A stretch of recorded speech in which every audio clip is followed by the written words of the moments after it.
ಹಾಸನ ಜಿಲ್ಲೆ ಸಕಲೇಶಪುರ ತಾಲೂಕು ಎಸ್ಲೂರು ವಲಯ ಅರಣ್ಯ ಪ್ರದೇಶದಲ್ಲಿ ಸುಮಾರು 8 ಬಾರಿ ಅಂಬಾರಿಯನ್ನು ಹೊತ್ತಿರತಕ್ಕಂಥ ಅರ್ಜುನ ಕಾಡಾನೆಯನ್ನ ಹಿಡಿತಕ್ಕಂಥ ಸಂದರ್ಭದಲ್ಲಿ ಮೃತ ಆಗಿರ್ತಕ್ಕಂಥ ತಮ್ಮೆಲ್ಲರೂ ಕೂಡ ಗೊತ್ತಿರತಕ್ಕಂಥ ವಿಚಾರ.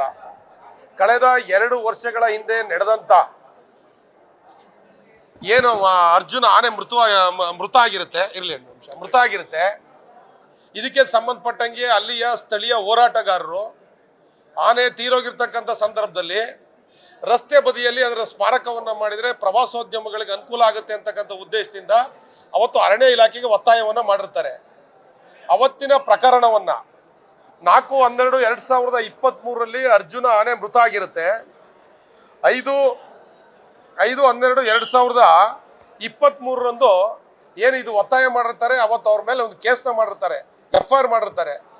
ಇವತ್ತು ಆ ಒಂದು ಕೇಸ್ ವಿಚಾರವಾಗಿ 20 ಜನದ ಮೇಲೆ ಸಮನ್ಸ್ನ ಜಾರಿ ಮಾಡಿ ಉದ್ದೇಶಪೂರ್ವಕವಾಗಿ ರೈತರು ಮತ್ತು ಹೋರಾಟಗಾರರು ಬರೀ ರಸ್ತೆ ಬದಿಯಲ್ಲಿ ಅರ್ಜುನನ ಸ್ಮಾರಕವನ್ನಾಗಿ ಮಾಡಬೇಕು ಅಂತಕ್ಕಂಥ ಒತ್ತಾಯ ಮಾಡೋರ ಮೇಲೆ ಅನಾವಶ್ಯಕವಾಗಿ ಒಂದು 20ರಿಂದ 23 ಜನದ ಮೇಲೆ ಕೇಸ್ ಹಾಕಿಸಿ ಎದುರಿಸ್ತಕ್ಕಂಥ ಕೆಲಸವನ್ನು ಮಾಡಿದ್ದಾರೆ.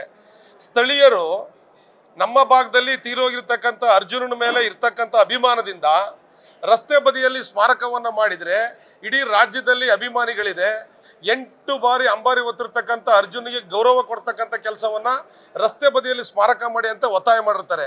ಇವರು ಅರ್ಜುನ ಸತ್ತೋಗಿರ್ತಕ್ಕಂಥ ಮೀಸಲು ಅರಣ್ಯದ ಒಳಗಡೆ ಮಾಡಿದರೆ ಅಲ್ಲಿ ಮೂಲಭೂತ ಸೌಕರ್ಯ ಕೊಡ್ಲಿಕ್ಕೆ ಕಷ್ಟ, ಪ್ರವಾಸೋದ್ಯಮಿಗಳಲ್ಲಿ ಹೋಗ್ಲಿಕ್ಕೆ ಕಷ್ಟ ಅಂತಕ್ಕಂಥ ಉದ್ದೇಶದಿಂದ ಒತ್ತಾಯವನ್ನು ಮಾಡಿರ್ತಕ್ಕಂಥ ಏಕೈಕ ಉದ್ದೇಶಕ್ಕೋಸ್ಕರ ಎಲ್ಲರ ಮೇಲೂ ಕೂಡ ಸಮನ್ಸ್ ಹೊರಡಿಸಿ 30/1/2025ಕ್ಕೆ ನ್ಯಾಯಾಧೀಶರ ಮುಂದೆ ಹಾಜರಾಗಬೇಕು ಅಂತಕ್ಕಂಥ ಏನು ಈ ಸರ್ಕಾರ ಮಾಡಿದೆ ಇದು ಖಂಡನೀಯ. ಖಂಡಿತವಾಗ್ಲೂ ಕೂಡ ಅಧಿವೇಶನ ಒಳಗೂ ಕೂಡ ಸರ್ಕಾರದ ಗಮನಕ್ಕೆ ತರಲಿಕ್ಕೆ ಪ್ರಯತ್ನ ಮಾಡ್ತೀನಿ.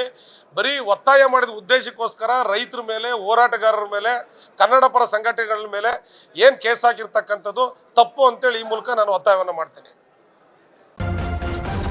ನ್ಯೂಸ್ ಫಸ್ಟ್ ನಿರ್ಭೀತಿಯಿಂದ ನಿಮ್ಮ ಪರವಾಗಿ.